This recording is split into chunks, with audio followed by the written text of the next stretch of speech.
Praise the Lord. என் பேர் ஜீடன் brace. எனக்கு கொடுக்கப்பட்ட தலைப்பு உனக்குள்ளதை பற்றி கொண்டிரு. இப்போ இந்த தலைப்பை பற்றி கொஞ்சம் சிந்திப்போம். உனக்குள்ளது, அப்போ எனக்குள்ளது எது, அதை நான் எப்படி பற்றிக்கொள்ள முடியும்? அதற்கு பைபிளில் ஒரு வசனம் இருக்கு. 1 தீமோத்தேயு 6:12 விசுவாசத்தை நல்ல போராட்டத்தை போராடு, நித்திய ஜீவனை பற்றிக்கொள், அதற்காகவே நீ அழைக்கப்பட்டாய். அப்போ நம்ம அழைக்கப்பட்டதே நித்திய ஜீவனை பற்றிக்கொள்ளதான். இப்போ இந்த நித்திய ஜீவனை எப்படி பற்றிக்கொள்றது? அதற்கு விசுவாசத்தை நல்ல போராட்டத்தை போராடணும். இப்போ நம்ம ஒரு உதாரணத்தை பார்ப்போம். என் கிளாஸில் ஒரு பையனுக்கு எப்போவுமே ஃபர்ஸ்ட் ரேங்க் கிடைச்சிட்டு இருக்கு. எனக்கும் ஃபர்ஸ்ட் ரேங்க் எடுக்கணுங்கிற ஆசை இருக்கு. இப்போ நான் நல்லா படித்து ஏசப்பா தருவாருங்கிற நம்பிக்கையோட அந்த எக்ஸாம் போய் எழுதலாம். ஆனால் நான் அப்படி பண்ணாமல் குறுக்கு வழியில், அதாவது அந்த ஃபர்ஸ்ட் ரேங்க் வாங்குற பையனை ஃபர்ஸ்ட் ரேங்க் எடுக்க விடாமல் தொந்தரவு பண்ணி நான் ஃபர்ஸ்ட் ரேங்க் எடுக்கிறேன். இப்போ இந்த இடத்துல நான் தீமை செஞ்சுருக்கேன். ஏன் நான் தீமை செஞ்சேன்?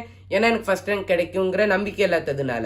ஸோ இந்த இடத்துல நல்ல போராட்டங்கிறது படிப்பு, நித்திய ஜீவன்கிறது ஃபர்ஸ்ட் ரேங்க். அப்போ நல்லா படித்தா ஃபர்ஸ்ட் ரேங்கை பற்றி கொள்ள முடியும். நம்ம வேதத்துலேயும் பார்க்கும்போது தானியல் புஸ்தகத்தில் ஷாத்ராக், மேஷாக், ஆபேத்நேகோன்னு 3 வாலிபர்கள் இருக்காங்க. இவங்க கிட்ட நேபுகாத்நேச்சார் ராஜா ஒரு பெரிய பொற்சிலையை கொண்டு இந்த பொற்சிலையை வணங்குங்க, இல்லை உங்களை அக்னி சூளையில போடுவேன்னு சொல்றாரு. அதற்கு இந்த 3 வாலிபர்களும் வணங்க மாட்டோம்னு சொல்றாங்க. ஏன்னா ஏசப்பாவோட கற்பனையில ஒன்று, அந்நிய தேவர்களை நீ நமஸ்கரிக்கும் வேண்டாம், சேவிக்கும் வேண்டாம். இதை கேட்ட ராஜா கோபமாகி அவர்களை 7 மடங்கு சூடாக்குன அக்னி சூளையில போடுறாங்க. ஆனா இந்த 3 வாலிபர்களும் ஏசப்பாவோட கற்பனையை கை கொண்டதுனால ஏசப்பா இவங்களை விடுவிக்கிறாரு. அடுத்து எந்த ராஜா இவங்களை அக்னி சூளையில போட சொன்னாரோ அதே நேபுகாத்நேச்சார் ராஜாவே அவங்களை பாபிலோன் தேசத்துல உயர்ந்த ஸ்தானத்துல வைக்கிறாரு. ஸோ இந்த இடத்துல நல்ல போராட்டங்கிறது பொற்சிலையை வணங்காம இருக்கிறது.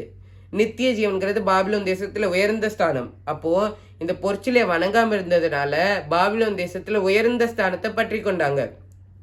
இப்போ இந்த இடத்துல நீங்க நினைக்கலாம், இது நம்மளால எப்படி பண்ண முடியும்? இந்த பைபிள்ல எழுதியிருக்கிற வசனத்தை நம்மளால எப்படி ஃபாலோ பண்ண முடியும்னு. ஆனா இந்த வசனத்தை எழுதினவரே தீமோத்தேயுங்கிற ஒரு வாலிபர் தான். ஸோ இதை நம்மளாலையும் நம்ம வாழ்க்கையில ஃபாலோ பண்ண முடியும். அடுத்து இன்னொரு இடத்துல வேதத்துல நியாயசாஸ்திரி ஒருவர் ஏசப்பா கிட்ட நித்திய ஜீவனை எப்படி சுதந்திரித்து கொள்றதுன்னு கேட்கிறாரு. அதற்கு ஏசப்பா என் கற்பனையை கைக்கொள். அது என்ன கற்பனைனா, உன் தேவனாகிய கர்த்தரிடத்தில் உன் முழு இருதயத்தோடும், உன் முழு ஆத்மாவோடும், உன் முழு பலத்தோடும், உன் முழு சிந்தையோடும் அன்பு கூர்ந்து உன்னிடத்தில் அன்பு கூறுவது போல பிறனிடத்திலும் அன்பு கூறுவாயாகங்கிற கற்பனை தான்.